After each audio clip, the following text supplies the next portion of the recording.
Sahabat laut adalah orang-orang hebat yang selalu menjadi garda terdepan melindungi ekosistem laut. Saya Patriciela, kali ini saya bersama Daihatsu akan menjelajahi ke berbagai tempat di Lombok untuk mengangkat cerita tentang para sahabat laut yang satu visi dengan Daihatsu, yang ikut menjaga kelestarian laut dan pantai untuk generasi mendatang. Ikuti saya terus di Daihatsu Sahabat Laut.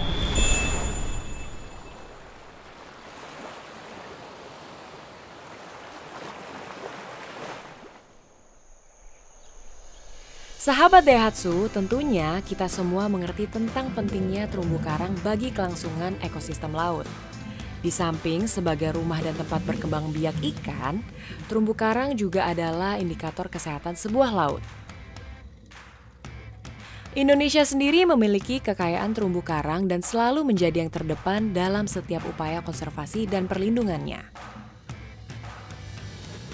Sahabat Daihatsu, kali ini kita akan menuju ke utara kota Mataram, di sebuah pantai yang tenang dengan banyak tempat diving dan snorkeling. Tepat sekali, kita akan menuju ke Pantai Kecinan. Namun, kita tidak akan bersantai di sini. Tapi kita akan melihat sebuah upaya konservasi terumbu karang dengan cara yang unik dan berbeda yang dilakukan oleh Indonesia Biru Foundation. Hari ini saya sudah berada di Indonesia Biru Foundation. Yuk kita cari tahu lebih jauh apa saja yang telah mereka lakukan.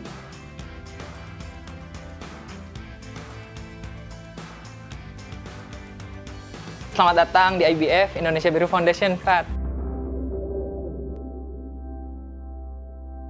Kita ini komunitas juga, organisasi juga, kumpulan para diver juga. Intinya kita perkumpulan, organisasi yang bergerak di bidang terumbu karang, terutama di bagian rehabilitasi dan restorasi. Walaupun nggak cuma itu aja, kita menyentuh hal-hal yang lain, karena isu laut kan nggak sempit ya. Selama ini kita bergerak di riset terumbu karang, di darat dan di laut. Ya, sejauh ini kita punya hasil kolaborasi, kita punya fasilitas ini bersama dengan masyarakat sekitar, juga kita punya kegiatan di bawah air. Sebenarnya kita mencoba approach lain. Jadi approach kita ini edukasi dan pariwisata. Berdasarkan pengalaman kita, langkah lebih baiknya restorasi itu dilaksanakan secara pasif. Kita mencoba menghentikan kerusakan dengan cara edukasi dibanding dengan melakukan active restoration dengan cara menanam karang dan seterusnya. Dan itu yang menjadi pembeda kita dengan teknik-teknik lain. Walaupun kita ada kegiatan di bawah air. Ini menjadi fasilitas untuk melihat dan mengobservasi karang ya terutama. Tapi juga kita punya goal atau kita punya misi untuk mereplikasi karang-karang yang kita sudah pijah di sini. Dan setelah besar, kita kembalikan lagi ke laut. Sehingga saat kita ingin melakukan transplantasi, contohnya, kita tidak mengambil lagi dari alam. Nah, karang-karang apa saja yang kita ambil? Karang-karang yang memang sudah pecah.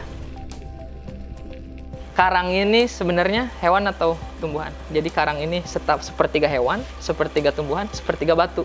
Jika kita berbicara tentang karang keras. Nah, yang kita coba pijah memang di sini mayoritas karang keras ya. Walaupun di display di tank kita ini kita ada punya karang keras, karang lunak, spons dan lain-lain. Nah, untuk jenis karang nih, Pet. Ada dua sebenarnya. Yang pertama soft coral. Kenapa namanya soft? Karena lunak, dia nggak punya struktur batu yang mereka produksi. Ada lawannya lunak, keras, kan? Jadi mereka punya limestone skeleton atau kerangka kapur ya, yang mereka produksi. Mereka gunakan untuk membentuk struktur yang namanya reef, terumbu. Nah, yang kita lihat di dive site itu sebenarnya terumbu hasil kreasi karang-karang ini. Findings kita yang penting itu ternyata karang itu benar-benar picky ya. Dan itu membuat kita berpikir, oh mahal juga ya gitu. Karena kan ini butuh listrik dan lain-lain, alat tes, dosing dan segala macam. Ternyata laut itu luar biasa. Laut itu bisa menyediakan komponen-komponen kimia itu ready untuk karang ini tumbuh. Terumbu karang ini salah satu ekosistem yang paling penting. Bahkan 25% marine species yang teridentifikasi sejauh ini kan hidupnya di terumbu karang. Harapan aku sendiri untuk terumbu karang dan untuk komunitas yang memang peduli sama terumbu karang, make it popular. Visi ke depan sih kita mau replicate model seperti ini di lokasi lain supaya lebih banyak lagi mereka berbicara terumbu karang dan menjadi trending topik istilahnya. Sahabat Daihatsu, apa yang dilakukan oleh Indonesia Bureau Foundation ini adalah hal yang unik. Tidak banyak orang yang bisa melakukan snorkeling atau diving untuk melihat terumbu karang, tapi di Indonesia Bureau Foundation, siapa saja bisa melihat dari dekat terumbu karang yang ada di dalam lab akuarium di tempat ini. Ini adalah suatu hal yang positif dengan kampanye perlindungan terumbu karang kepada masyarakat yang lebih luas. Sahabat Daihatsu, sekarang saya mendapatkan kesempatan yang sudah ditunggu-tunggu. Saya akan melihat langsung terumbu karang yang sudah dikembangkan oleh Indonesia Bureau Foundation di dalam laut.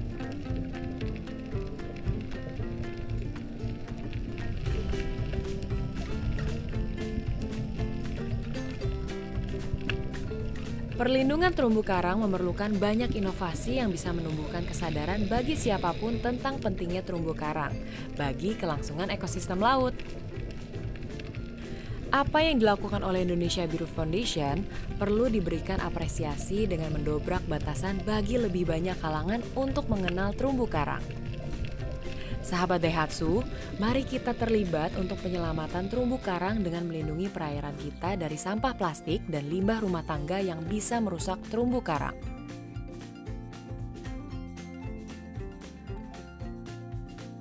Masih ada banyak cerita menarik sahabat laut yang akan kita jumpai. Ikuti saya terus di Daihatsu Sahabat Laut, Jelajah Lombok.